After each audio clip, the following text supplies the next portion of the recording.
Deputy Chairman, the main question for consideration of this House is whether the increase in the passenger fares and in the freights that has been proposed by the railway minister should have the support of this House or not. I have been listening with some interest to the speeches so far made, and they are all unanimous on one point, namely that there should be no increase, particularly so far as the second class passengers are concerned. What we have to decide at present is that those friends who have emphasized their opposition to this levy have also said that in view of our developing economy, in view of our developing industrialization, in view of the fact that there is a greater demand for passenger traffic as well as goods traffic, we have to develop our railway system. We have to see that we increase our lines. We have also to see that we double our lines. We have also to see that the production of by locomotives, wagons, and coaches is increased with greater rapidity. Otherwise, we will not be able to meet the demand of the developing economy. It is also agreed that according to the recommendations of the pay commission, we all feel that our workers, our laborers are entitled to DA, which will be to the tune of rupees 12 crores. There are no two opinions about it. It is also demanded that so far as amenities to the workers are concerned regarding their privileges and concessions or the repairs to the stock are concerned, there is very urgent need that we should see that our workers do not strain themselves. An engine driver should not be asked to do work for more than 12 hours. Similarly, others in the railways should also have further concessions so far as leisure, rest, and leave are concerned. It is also agreed and it has been emphatically stressed on all hands that the second class passengers are not getting amenities which they should get. The greater portion of the income comes from the second class passengers, and the position is that they are not getting their dues by way of rest and comfort which are necessary for them.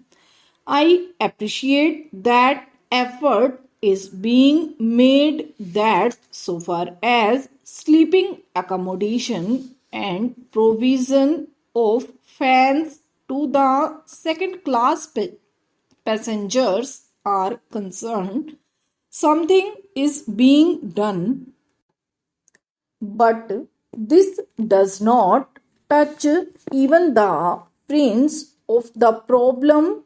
And when we see the second class passengers huddled together like cattle, not even having sufficient air to breathe in, we feel that there is something seriously wrong with our railway administration. We have also to see that the shortage that we had about the supply of wagons to the coal mines and to our steel industry is not there. Madam, it is a strange chain of events that the minister who was in charge of steel and who gave statements in a way implying that the railways are not doing their part well is now saddled with that responsibility, and I am sure he must feel double responsibility because he knows how the industry has suffered or was likely to suffer. As the Minister of Steel, he charged the Railway Ministry of not doing things which should have been done. So now these are the problems that we have to meet, and the question arises how to meet them. I quite understand that there could be some economy affected in administration. I could also understand that by tightening the administration and seeing that there is not much of ticketless travel, we could improve the position. I could also understand that by taking effective measures regarding the new responsibility which Parliament has placed on the shoulders of the Railway Department, namely the liability of a common carrier for goods for which they have provided rupees 2 crores, and by having all these things in mind there could be some reduction in expenditure, but I do not think that reduction would be of a value sufficient to meet the increasing demands of the railways. That is the problem. It is true that it will be hard to increase any fare. It would be hard to increase any freight. We do realize and we do appreciate it, and as representatives of the people, we do feel every day that our people are being taxed more and more.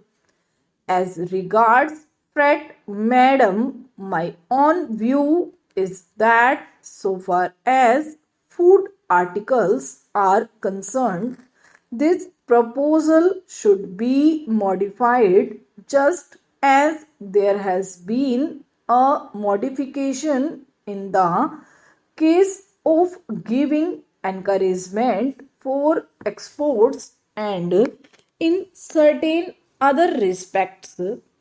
Similarly, I feel that so far as food articles are concerned, the proposal should be modified and On the other things, these threats may continue as proposed. In this way, the danger that has been pointed out by honorable members and to a certain extent correctly that if the prices of food articles go up, that would create difficulty would be avoided. Stop.